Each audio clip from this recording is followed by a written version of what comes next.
Good morning. It's Monday morning. We were thinking we'd crack on and get some wheat done. It was a great day yesterday for drying, and boom! Flippin' heck. Where's this come from?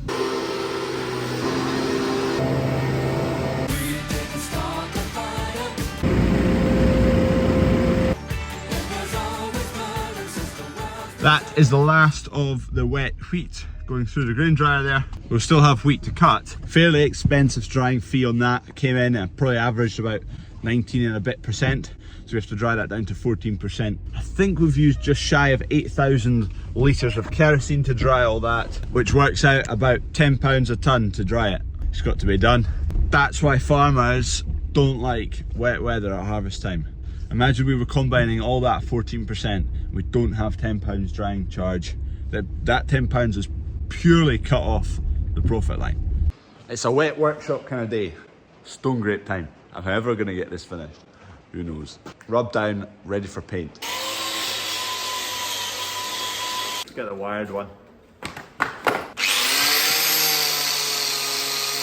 She's electric. She's in a family. I'm going over it with the wire wheel, which seems to be doing an okay job. It's not perfect anyway. I've got some oxide paint I'm going to paint it with, but I'm probably better off putting a decent primer in behind it to kind of deal with any rust spots that are in it. It's not badly rusted, but you can see this is where I've been with the wire wheel, but there's still tinges of rust. So probably a decent primer will sort that out.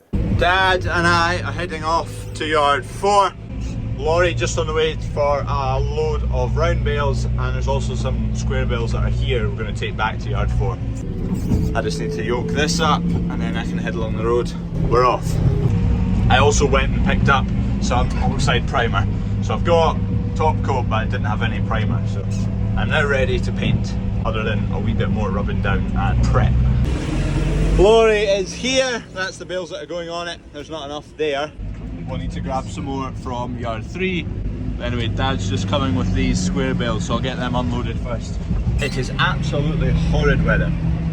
Hopefully by the time we've got these square bales off, the rain will have subsided a wee bit, so the boy who's strapping on the bales doesn't get a soaking, and the bales as well. But here comes Dad. Dad's got the dung grab on the back here. It's best for square bales. It's not best, but it's the best of what attachments we've got.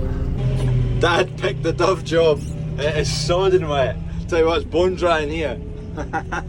2 at a time is plenty. You always break loads of strings with this. Something I need to make is a bale spike for square bales. That is our old sprayer. Some piece of kit, that. These were some of the bales that were used at the Doddy Walk. That's why we've got them. We also took more along the road to use at the sunflowers, but we didn't need them in the end. No doubt they're sitting here until next year as well. These are the ones I may or may not have accidentally shoved off the other side of the trailer. Nice one.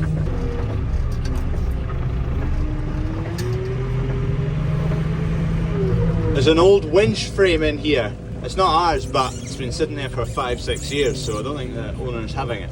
So I'm going to take it back to the yard. So what I'll do is I'll hang the stone grape off of it when I'm painting it. Saves me needing the forklift or the other wee forklift and making it out of action until the paint's dry. New grab on! Get this lorry loaded now. Everyone's got a different way of loading a lorry. I go for these 2, take that one, put it on top, then another 2. Some people go right down the lorry, just 2 high, and then put all the third ones on at the end. You do it 3s all the way, then the lorry driver can strap his bales as he goes. Dad's away home with that frame and the grab that we used to take the square bales off. No idea if the winch is working, but hopefully. And then they get 4 in the front, so 36 per trailer, 4 in the front, 78. Is that right? Hope so.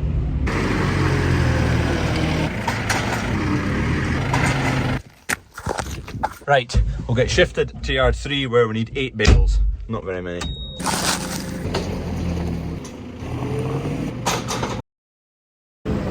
Job done, full load. The ones that aren't wet look substantially nicer than the ones that are damp. The wet ones are fine. They came out and tested them or probed them to check they were fine. They look a lot worse than they are. It's just the outside is a bit damp and discoloured. Not so lovely and golden. Another 2 loads going out tomorrow, hopefully. Anyway, we're off. Pure radio. Right, back we go, yard 1 bound. And we are back. Well, let's get this down, find out if it works, and if it does, hang the stone grape off of it. Wheeze. I did think 4 ton was a bit extreme. 400 kilo. Well, we might be pushing it to slightly more than that. Still works.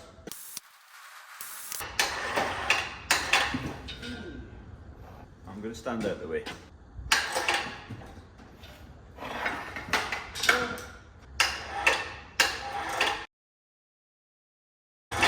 Oh yeah! Now, would I advise someone lying underneath it? No. Oh, I could hide neath the wings of the blue. The clean down, that's by far the worst bit. I hate that bit. You can see the difference. That's not being cleaned down. That has. Just takes a while, doesn't it? I've got that section left to go. You get tingly hands from the vibrations on the grinder. Ugh, horrible. Oh.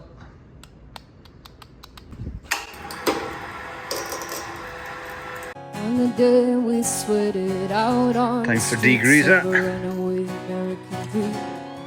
That used to be that colour. We've taken some amount of grime off it. It's getting slightly lighter. Number 3. 1, 2, 3. Oh, I'm getting bored of this. Brake cleaner now. Round, round, get around, I get around, yeah, get around. Out of brake cleaner. Damn it. It's time to paint. Ideally, I'd have the door open because it'd be a bit more airy in here when I'm painting. But it's quite a windy day and this is a really, really dusty workshop. So I'm gonna have to keep all the doors shut for the wind. And kicking up Stuart.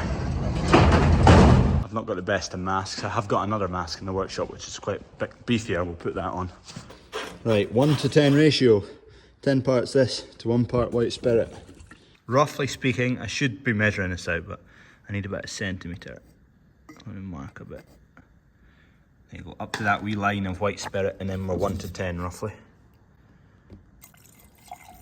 That'll do it. Spend all of today clearing it down and finishing it up, ready for paint, and then guess the volume of paint. Idiot. Here goes nothing.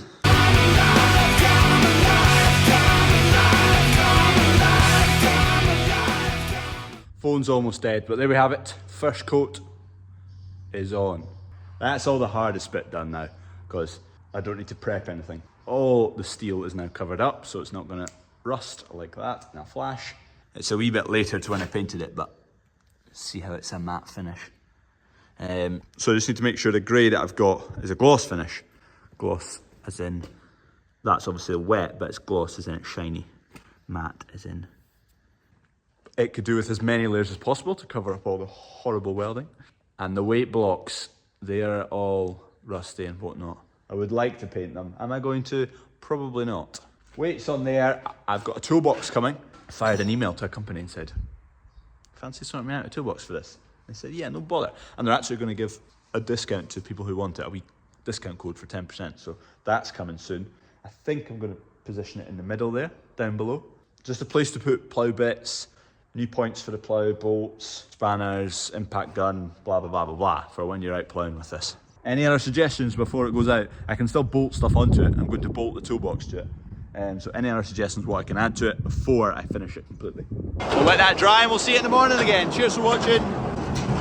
See you tomorrow. If you've not already, please subscribe. Just, there's a red button. I don't even know if it's red anymore, grey, white, black, I don't know. Click it, please. And then me and Betty will be happy as Larry. Hey Doug. See you tomorrow. New 2 Farming Crawfords podcast is out, by the way. Links down below.